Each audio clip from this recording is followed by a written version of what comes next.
My name is Melissa Wells, and I am an assistant professor of education at the University of Mary Washington in Fredericksburg, Virginia. I talk to students a lot about how diversity will affect their future as classroom teachers, and so we do some community-facing work. In the intro class, I ask them to research local school districts to talk about funding, organization, student population, things like that, so we can start to compare and contrast. That's when students quickly start to realize the way we fund schools isn't the most equitable because it is based on property taxes and things like that. So the connection between affordable housing and schooling is actually very direct, and there is research out there that does talk about the relationship between those. My name is Dr. Marceline Catlett. I am the interim superintendent for Fredericksburg City Public Schools, and we have 5 schools right here in Fredericksburg. Fredericksburg City is unique in that it's a single stream system. So all the students in the Fredericksburg City schools go to the same school.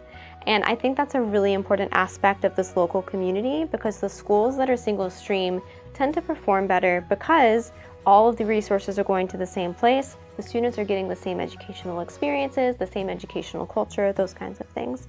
So that's one benefit of affordable housing is the access to high quality schools. And what that helps us feel real good about is that we are providing the same high quality education for all of our students that come and they learn from each other, and we are able to work diligently all the time and pushing everyone to their fullest potential, but of course closing academic achievement gaps, opportunity gaps along the way. Affordable housing allows the community to be an active supporter of the schools as well. So for example, the Hazel Hill Homework Club is a perfect example of how the Hazel Hill community is supporting the students learning in that space. But when Dr. Broom founded the Homework Club at Hazel Hill several years ago, the idea was that the University of Mary Washington would send students, some from education, some from other departments as well. So it's not just future teachers who are invited to do this, it's across the campus.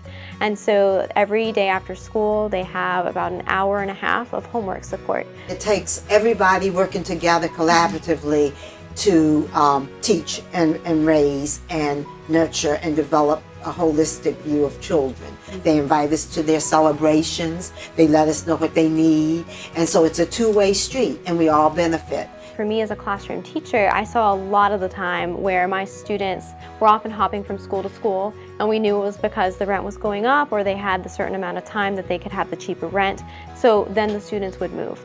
So I saw firsthand how that caused disruptions in the students' education. So making sure that we can stay in a stable housing environment helps me continue my education trajectory. We used to be a school division where most of our staff lived in the city, and it was really a tradition in that the counties would get the snow days and they would kind of call Fredericksburg Rambo because we would go anyway when the other counties were out, but that was because our staff, administrators and all lived in the city.